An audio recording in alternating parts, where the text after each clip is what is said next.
students, how are you all? Welcome back with me in quick and effective studies of physical education, where we will cover our latest updated syllabus 2020-21 very quickly. And today we are going to start our unit 4, physical education and sports for children with special needs. And students, आज हम पहले इसका concept clear करते हैं. So students, हमारी society में आपने कई ऐसे लोग देखे होंगे जिनको कई तरह की प्रॉब्लम्स होती हैं जो बाकियों को नहीं होती, और उन प्रॉब्लम्स के कारण ही वो अपनी डेली एक्टिविटीज को परफॉर्म नहीं कर पाते हैं. मीन्स वो अनेबल होते हैं अपनी डेली एक्टिविटीज को परफॉर्म करने के लिए. फॉर एग्जाम्पल, उनको चलने फिरने में दिक्कत आती है, उनको सुनने में दिक्कत आती है, उनको देखने में दिक्कत आती है, उनको लैंग्वेज अंडरस्टैंड करने में दिक्कत आती है, और पढ़ने लिखने में भी उनको मुश्किल आती है क्योंकि वो कम्युनिकेट नहीं कर पाते हैं एक दूसरे के साथ. ठीक है, उनकी कम्युनिकेशन स्किल्स जो है वो वीक होती हैं. और कई लोग तो आपने देखा होगा बहुत स्ट्रेंज बिहेव करते हैं, जैसा कि मतलब हम सोच भी नहीं सकते, वो कुछ ऐसा बिहेव समटाइम ऐसा रिएक्ट कर देते हैं. और कुछ लोगों को आपने देखा होगा इंडिविजुअल्स को कि फिट्स भी आते हैं. ठीक है, और यहां तक कि कुछ इंडिविजुअल्स ऐसे होते हैं जिनको हाथों में और पैरों में किसी तरह की कोई फीलिंग जो है वो नहीं होती. फॉर एग्जाम्पल, अगर आप उन लोगों को आग के पास या किसी हीट वाली जगह पे बिठा देंगे तो उनको ये फील ही नहीं होगा कि उनके यहाँ पे किसी तरह का कोई हीट आ रही है. So such difficulties are called disability and disorder. ठीक है, so today we will discuss the concept of disability and disorder, types of disability, causes of disability. So in today's lesson part 1 हम लोग सिर्फ disability और disorder का concept clear करेंगे, और उसके बाद disability की types, कितने types की disability होती हैं ये देखेंगे, और इसके causes क्या हैं, क्यों हो जाती है ये disability. तो ये जो सारा हम लोग आज part 1 में कवर करेंगे. So चलिए क्लास में मूव करते हैं, जहां पे you can see the notes and we will discuss. Disability and disorder terms are used together, पर ये दोनों अलग हैं क्योंकि disability is an injury जो रिस्ट्रिक्ट कर देती है कि इंडिविजुअल के काम को और उसके डेली मूवमेंट्स को. मीन्स आप एक जगह से दूसरी जगह मूव नहीं कर पाते हैं और ना ही अपनी लेग्स और हाथ पैरों से कोई काम कर पाते हो. एवरी ह्यूमन जो है वो फिट रहना चाहता है, पर कई बार प्रॉपर ग्रोथ नहीं होने के कारण ऐसी लिमिटेशंस जो है वो इंडिविजुअल को आ जाती हैं, जिसको हम डिसेबिलिटी कहते हैं. Next is a disorder. Disorder जिसमें हमारी मेंटल नॉर्मल फंक्शनिंग जो है डिस्टर्ब हो जाती है और हम कोई भी काम प्रॉपर ढंग से नहीं कर पाते हैं. हमारी रीडिंग, स्पीकिंग, कम्युनिकेशन स्किल जो है वो भी सफ़र करती हैं. नेक्स्ट हम डिस्कस करते हैं difference between disability and disorder. Disability जो है फिजिकल, मेंटल एंड कॉग्निटिव होती है, और डिसऑर्डर एक इलनेस है जो मेंटली और फिजिकली दोनों तरह से एक इंडिविजुअल को डिस्टर्ब कर देती है. जो डिसेबिलिटी है इसके चांसेस जो है वो नहीं होते हैं फिर से नॉर्मल होने के. ठीक है, और जो डिसऑर्डर है high chances to become normal, इसमें बहुत सारा चांसेस रहते हैं कि जो इंडिविजुअल है वो नॉर्मल कंडीशन में आ जाएगा आफ्टर ट्रीटमेंट. और डिसेबिलिटी जो है वो कंसर्न होती है with various body parts. Means आपके किसी भी बॉडी पार्ट में डिसेबिलिटी हो सकती है, आपकी आर्म्स, लेग्स, ठीक है, शोल्डर्स, हिप, बैक, एनीवेयर. और जो डिसऑर्डर है ये सिर्फ कंसर्न होता है आपकी मेंटल एबिलिटी के साथ. नेक्स्ट हमारे पास 3 टाइप की जो है डिसेबिलिटी होती है, physical, mental and cognitive disability. ठीक है, और जो डिसेबिलिटी है ये पार्शियल भी होती है और कंप्लीट भी होती है. और डिसऑर्डर जो है वो हमारे पास 5 टाइप्स का होता है, ADHD, SPD, ASD, OCD and ODD, जिसको हम नेक्स्ट वीडियो में डिस्कस करेंगे.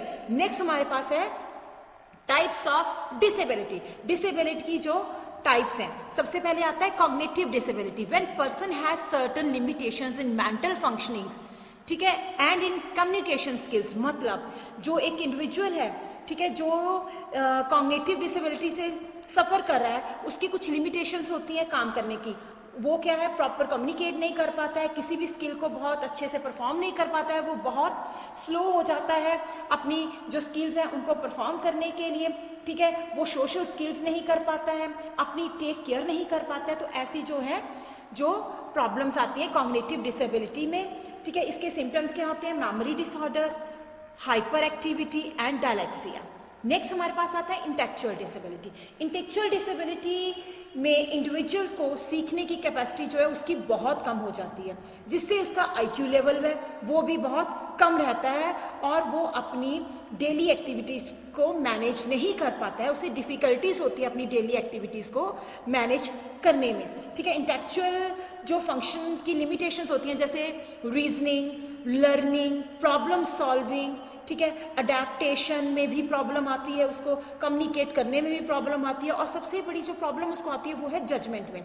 इसकी जजमेंट में बहुत ज़्यादा इसको प्रॉब्लम फेस करनी पड़ती है, जिसके कारण ड्राइविंग एंड ऑल में भी ये अच्छे से नहीं कर सकते हैं, क्योंकि ये जज नहीं कर पाते कहाँ से किस तरह से टर्न लेना है, इनकी जजमेंट बहुत पुअर हो जाती है। नेक्स्ट आता है हमारे पास लास्ट फिजिकल डिसेबिलिटी।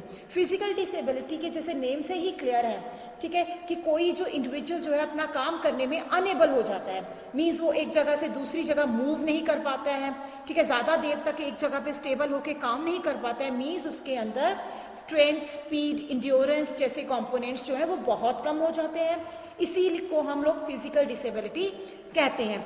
ठीक है, जिसके सिम्टम्स होते हैं कि लोकोमोटर डिसेबिलिटी आ जाती है, विजुअल इम्पेयरमेंट हो जाती है, हेयरिंग इम्पेयरमेंट हो जाती है। ठीक है, नेक्स्ट हम डिस्कस करते हैं कॉजेज।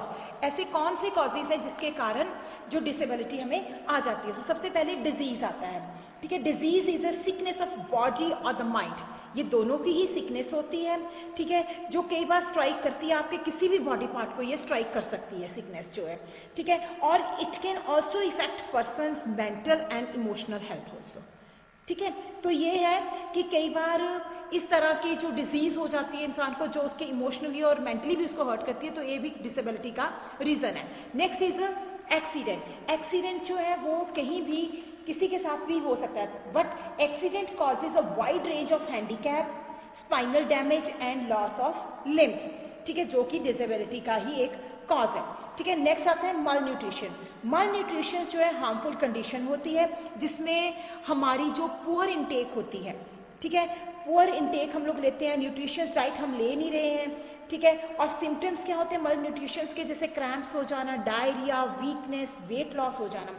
ठीक है, इसमें क्या है, हमारी बॉडी को जो इनफ जो फूड है वो हमें नहीं मिल रहा है, तो ये भी एक कॉज है हमारी डिसेबिलिटी का। नेक्स्ट हमारे पास आ जाता है रॉन्ग मेडिकेशंस। रॉन्ग मेडिकेशंस के अंदर आप ये देख सकते हो कि कई बार आप कोई मेडिसिन लेते हो उसके साइड इफेक्ट्स होते हैं, तो उसके कारण भी कई तरह की डिसेबिलिटी आपको आ सकती है। कई बार क्या होता है कि जो इंजेक्शंस है वो अनक्लीन होते हैं जो आपको दिए जाते हैं, समटाइम इट हैपन्स। ठीक है, तो ये चीज़ें भी आपका एक कॉज है। Poverty is also cause. Addiction जैसे अल्कोहल लेना, ठीक है, ये भी एक कॉज है। पॉइजन एंड पेट्रीसाइड्स, ये भी एक बहुत बड़ा रीज़न है। ठीक है, कि आपकी जो डिसेबिलिटी आ जाती है आपके अंदर। लॉन्ग टर्म इलनेस में आप देख सकते हो आपको कैंसर, डिजीज़, डायबिटीज़ जैसी जो प्रॉब्लम्स हैं लॉन्ग टर्म चलती हैं जो, ये भी आपको कई तरह की डिसेबिलिटी दे सकती हैं, जैसे कि बैक पेन हो जाएगा, आर्थराइटिस हो जाएगा, मीन्स इस तरह की जो प्रॉब्लम्स हैं ये आपको आ सकती हैं। तो ये हमारा जो है डिसेबिलिटी का जो टॉपिक है वो हमने कवर कर लिया है। So that's all for the today's disability topic. Next we will cover our disorders in a next video. So hope करती हूँ आपको ये सारा अंडरस्टैंड हो गया होगा, और अगर आपको ये समझ आ गया है तो प्लीज़ लाइक कीजिए, शेयर कीजिए, सब्सक्राइब कीजिए। Your physical education teacher Monika Sharma, thank you.